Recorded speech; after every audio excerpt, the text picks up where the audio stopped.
Hello and welcome back, guys. You are here with Barca Talks, and today we've got all of the build-up for Barcelona's clash with Levante in La Liga. It's match day 2, and after getting that opening win, the mission is clear: keep building momentum. But going into this one, there's been plenty to talk about because Hansi Flick has once again made some very pointed comments in his press conference. He spoke openly about the state of the squad, about players still waiting on registration, and we've got to wonder, how is the team going to react after those words? Will we see a different starting 11? Will there be changes after the second half drop-off against Mallorca? Let's dive into everything. Now, early on here in the brand new season, I think it's been valuable that Flick has had a full week with his players at the training ground. You don't always get that during the campaign, so it's a rare chance to drill details and work through problems. Because let's not forget, he wasn't satisfied at all with the way Barca played after halftime against Mallorca.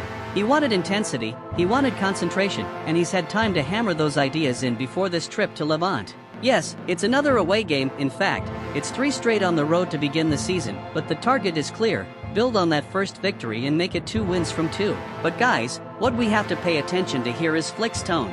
Before a ball was even kicked this season, you could sense his frustration. Even before the Mallorca match, he admitted openly that he's not happy with the registration situation. He even compared it to last season, saying he feels like we're stuck in the same loop another year, same problems. And as fans, we can all relate to that. Flick is living through the same emotions we are. Why are we still here? Why hasn't this been fixed? And this week, reports have said Flick believes those registration delays are damaging the mood in the dressing room. He wanted a distraction-free environment, but how can that happen if some players train every day with the group and then aren't even eligible on match day? It's disruptive, and Flick himself has been forced to play mediator, explaining to players why they're sidelined, when realistically, that's not his job at all. And looking at the squad right now, one situation that's really annoying him is Gerard Martin. Don't forget, Barcelona already lost Inigo Martinez this summer, which cut down our defensive depth. That made Martin a key option, especially since he's a natural left-footed center-back, something Flick values for balance at the back.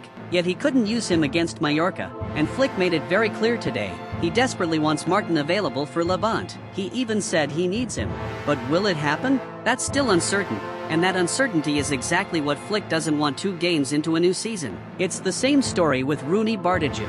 Flick praised him a lot: his attitude, his effort in training, his mentality. He even said Rooney will definitely help improve the squad. But because of La Liga's bizarre ruling, he can't play for the first team right now, even though he is registered with Barca Athletic. And here's the hypocrisy: Real Madrid signed Mastantuono for €50 million, put him with Castilla, and he can feature without any problem. Yet a 19-year-old Barca signing for €2 million? Nope, not allowed. It makes no sense, and it shows again the inconsistencies we're all too familiar with when it comes to La Liga. But Flick didn't just stop at registrations today.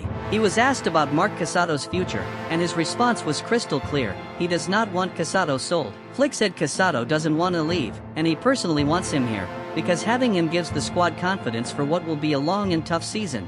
This is important because there have been whispers that Barca could push Casado out for financial reasons, but Flick shut that down.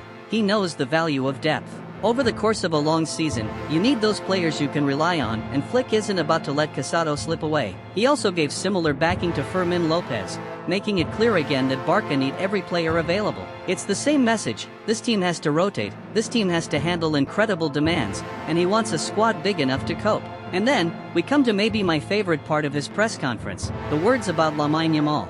Flick was asked about the crown celebration, and his answer was just perfect. He basically said, "I don't care how he celebrates. I don't care what people say about him. What matters to me is his behavior day to day," and Flick reassured us that Yamal's attitude is excellent. On top of that, he said he will help guide him, help keep him on the right path. And that's exactly what you want to hear as a fan. A young superstar like Yamal doesn't just need freedom on the pitch, he needs the right protection off it, and Flick has promised to provide that. So what about the lineup then? This was the 11 against Mallorca, and while the first half was good early goals control, Mallorca going down to 9 men, the second half really fell flat. That's why I think Flick is looking for a reaction here. In defense, will Count return at right back after his contract renewal this week? I think so. If Eric Garcia were to start again, that would be a very bold call from Flick, but I see Count coming back in. In central defense, I'd like to see Christensen get minutes, though Flick may stick with Araujo again. Midfield is where things get interesting. Frenkie de Jong has had a busy week personally, becoming a father, huge congratulations to him, but he has missed some training sessions. If Flick decides to rest him, Casado could step in, or even Gavi, who impressed off the bench last weekend. And then there's the number 10 role. Fermín didn't shine against Mallorca, while Dani Olmo looked sharp when he came on. I wouldn't be surprised to see Olmo start against Levante. And finally, up front, Robert Lewandowski is back in the squad, but I think Ferran Torres has earned another start. His finish last week was superb, and he's shown before that he can step up when Louis isn't leading the line. So, I believe Flick will stick with Ferran from the start and maybe bring Louis on later. So here's the potential lineup I see taking shape, and honestly, the midfield and attack look fantastic.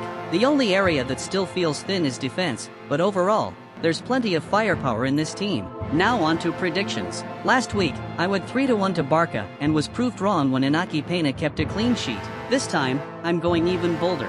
I'm going for a 4-0 win. I think the players are going to respond to Flick's demands. They're going to show more urgency, and we'll see Barca firing in attack, special goals, intensity, and hopefully another clean sheet. But what about you? What's your prediction? Who scores first? And what's your lineup for Levante away? Drop it down below in the comments. I'll be reading through all of them. And of course guys, if you are enjoying the videos, don't forget you can drop a like.